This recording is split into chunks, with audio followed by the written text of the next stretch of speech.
Magandang araw mga bata! Ang aralin natin ngayon ay Edukasyon sa Pagpapakatao, Module 3, Aralin 1. At ito ay may paksang paggamit ng magalang na pananalita sa kapwa-bata at nakatatanda. At pagkatapos ng araling ito, ikaw ay inaasahang makagagamit ng magalang na pananalita sa kapwa-bata at nakatatanda. Halina, mag-aral at matuto! Bago tayo magsimula sa ating bagong aralin, tayo ay magbalik-aral. Kung ikaw ang nagawa ng kabutihan gaya ng mga ipinakikita sa mga larawan, anong magagalang na pananalita ang iyong itutugon? Pumili ng sagot sa loob ng kahon at isulat sa iyong sagutang papel. Unang larawan. Tulungan ko na po kayong tumawid. Anong magalang na pananalita ang iyong itutugon? Maraming salamat. Mano po. Aalis na po ako. Kamusta po? Ikalawang larawan. Maraming salamat sa ibinigay mong manika. Anong magalang na pananalita ang iyong itutugon? Mabuti naman. Walang anuman. Mahal ang bili ko niyan. Ingatan mo iyan. Ikatlong larawan. Kamusta ka? Ako si Sarah. Anong magalang na pananalita ang iyong itutugon? Magandang umaga, Sarah. Mano po? Kinagagalak kitang makilala, Sarah. Pasensya ka na, Sarah. Ika-4 na larawan. Para sa iyo ang mga tinapay na ito. Anong magalang na pananalita ang iyong itutugon? Kamusta po kayo? Magandang araw. Aalis na po ako. Maraming salamat. Ika-5 larawan. Kamusta ka na, JC? Anong magalang na pananalita ang iyong itutugon? Mabuti naman ako, Carla. Paalam, Carla. Appear tayo, Carla. Tara, maglaro tayo, Carla. O mga bata, napili mo na ba ang magalang na pananalita batay sa larawan? Mabuti kung gayon. Basahin naman natin ang pag-uusap ng magkapitbahay. Bigyang pansin ang mga magagalang na pananalita na kanilang ginamit. Tara, sabayan niyo ako. Bagong lipat sa Barangay Barreto ang mag-inang Lorna at Chari. Isang araw, binisita sila ng mag-inang Aling May at Reka. Tao po, magandang tanghali po. Ako si May, at ito naman ang anak kong si Reka. Pagpapakilala ni Aling May. Magandang tanghali rin sa inyo. Ako naman si Lorna, at ito naman ang aking anak na si Chari. Ikinagagalak namin kayong makilala. Tuloy po kayo sa aming munting bahay. Tugon ni Aling Lorna. Maraming salamat. Kamusta naman kayo rito sa bago ninyong bahay? Sana magustuhan ninyo ang pagtira rito sa ating barangay. Para sa inyo itong dala naming ulam, ang sabi ni Aling May. Naku, maraming salamat. Tiyak na magugustuhan ito ni Chari. Masayang wika ni Aling Lorna. Nay, Maaari po ba akong maglaro sa labas? Tanong ni Reka. Oo, sige anak. Isama mo si Chari. Ipakilala mo na rin siya sa iyong mga kaibigan. Sagot ni Aling May. Opo, Nay. Tara na, Chari. Ipakikilala kita sa aking mga kaibigan. Ang sabi ni Reka. Sige, tara na. Ang masayang wika ni Chari. Paalam po, Nanay. Ang wika ng dalawang bata. Mag-ingat kayo, mga anak. Ang paalalang sagot ng mga nanay na sina Aling May at Lorna. Opo, Nanay. Masayang sagot nila Reka at Chari. At masayang lumabas ng bahay ang dalawang bata upang maglaro. Nagpatuloy naman sa pagkikwentuhan si Aling May at Aling Lorna.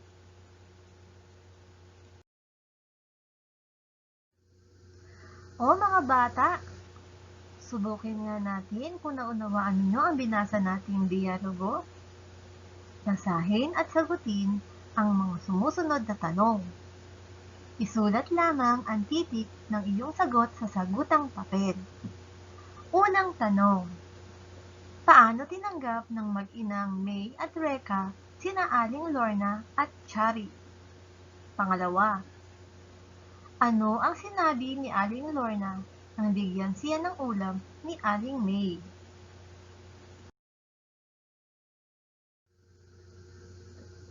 Ikatlo. Paano kinaibigan ni Reka si Chari? Pang-apat. Alin sa sumusunod na magalang na pananalita ang hindi nabanggit sa itaas? Pang-lima. Bakit mahalaga na gumamit tayo ng magalang na pananalita? Tapos na ba, mga bata? Napansin mo ba na magalang na pananalita ang kanilang ginamit? Magaling! Suriin at pagnilayan natin. Ang paggamit ng magalang na pananalita ay isang magandang kaugalian ng mga Pilipino na dapat nating panatilihin at ipamana sa mga susunod pang henerasyon. Ang magalang na pananalita ay maaaring gamitin sa iba't ibang paraan. Sa kabuuan, ang paggamit ng mga ito ay nagpapakita ng kabutihang asal. Mapapanatili natin ang kapayapaan, magandang relasyon sa ating kapwa, at pagtataguyod ng pagkatao kung gagamit ng magalang na pananalita.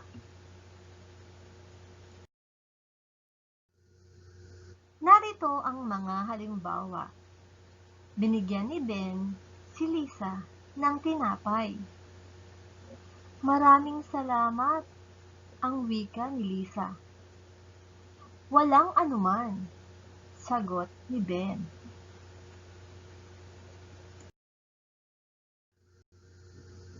Nagpaalam si Lito sa kanyang nanay bago pumasok sa paaralan.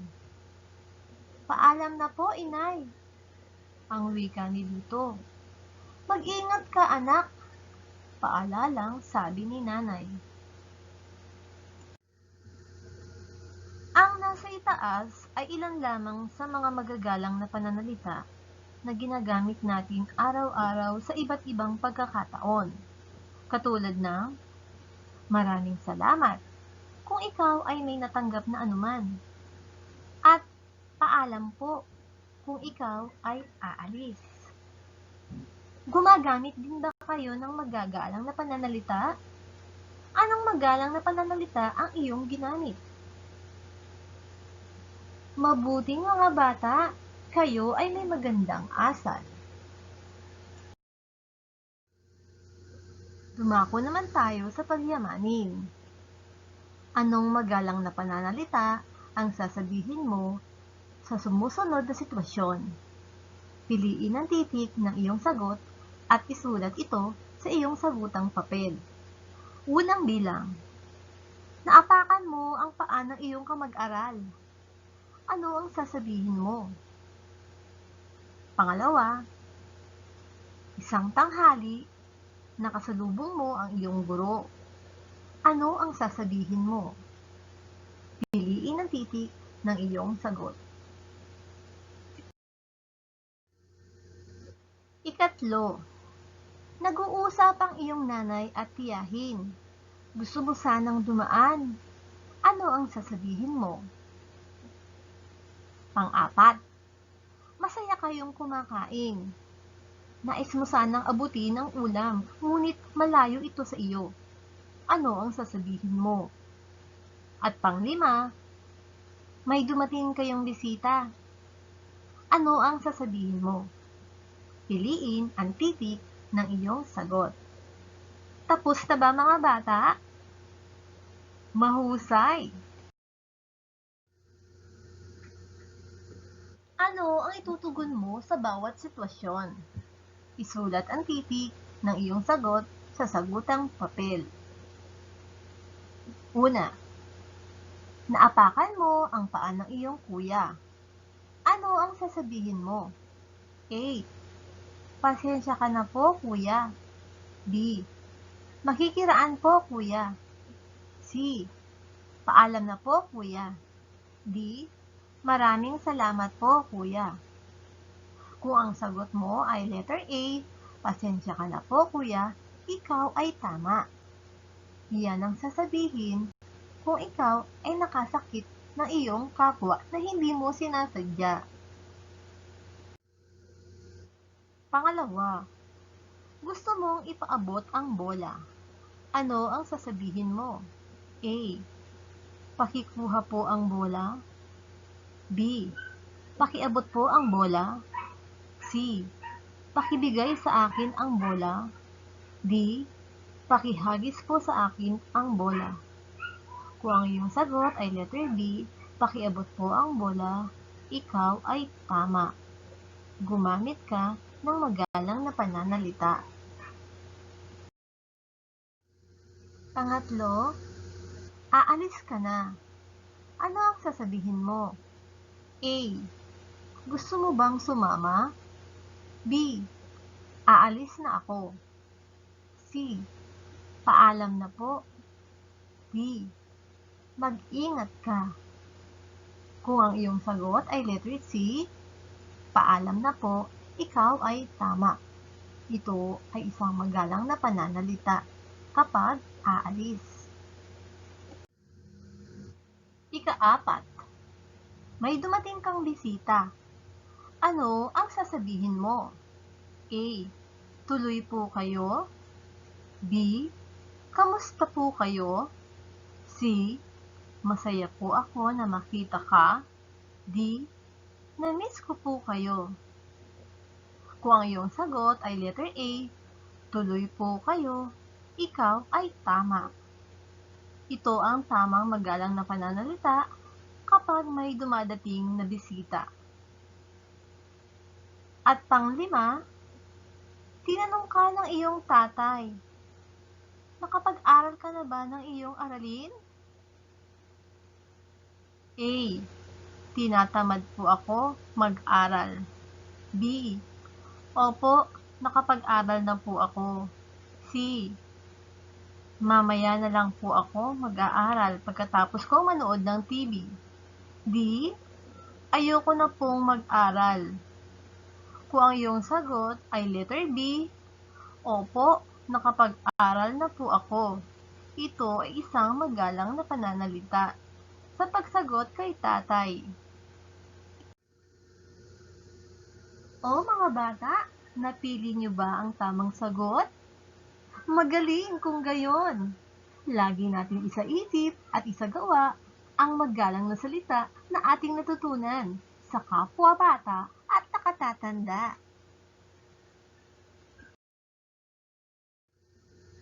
Narito pa ang ibang gawain. Halina, isagawa natin. Ano ang angkop na magalang na pananalita ang gagamitin mo sa bawat sitwasyon? Piliin ang hugis ng tamang sagot mula sa kahon at iguhit sa sagutang papel. Puso, ipagpaumanhin mo. Biluhaba, tao po. Krus, Magandang gabi po, Tia. Tala, maraming salamat po. Bilog, hello. Sino po sila? O, handa na ba kayong magsagot? Tara, sagutan na natin. Unang larawan. Dumating ang iyong tiyahin sa inyong bahay. Anong hugis ang iyong iguguhit? Kung ang ginuhit mo ay hugis krus, ikaw ay tama. Magandang gabi po, Tiya, ay isang magalang na pananalita sa pagbati. Ikalawang larawan. Kumakatok ka sa pinto at hinahanap mo ang may-ari ng bahay. Kung ay ginuhit mo ay biluha ba, ikaw ay tama. Tao po ay isang magalang na pananalita kung ikaw ay tatawag o kakatok sa pinto ng isang bahay na hindi mo kakilala. Sa ikatlong larawan, binigyan ka ng regalo ng iyong kuya. Anong hugis ang iyong iginuhit? Kung hugis tala ang iyong isinulat, ikaw ay tama. Salamat po ay magalang na pananalita kung ikaw ay may natanggap na bagay. Ikaapat, nabunggo mo ang iyong kamag-aral. Anong hugis ang iyong iguguhit? Kung ay ginuhit mo ay hugis puso, ikaw ay tama. Ipagpaumanhin mo ay magalang na pananalita kung may nagawa ka na hindi mo sinasadya o hindi kaaya-aya. At panglima, sinagot mo ang tawag ng telepono. Anong hugis ang iyong iginuhit? Kung hugis bilog ang iyong iginuhit, ikaw ay tama. Hello, sino po sila? Ay magalang na salita sa pakikipag-usap sa telepono o sa cellphone. O mga bata, nasihan ba kayo at natuto sa ating mga gawain? Mabuti kung gayon. Laging isagawa ang mabubuting asal tulad ng paggamit ng magagalang na salita sa kapwa bata at nakatatanda.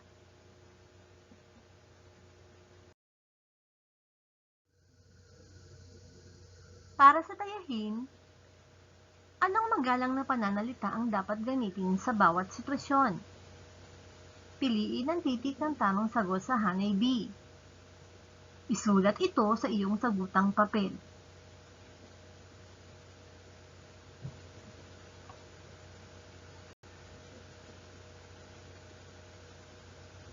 Tapos na ba mga bata? Mahusay! Para sa inyong karagdagang gawain, basahin ang magalang na pananalita na nakasulat sa bawat piraso ng puzzle. Sa bawat bilang, isulat ang magalang na pananalita na tutugma sa kaparehang hugis. Gawin ito sa iyong sagutang papel.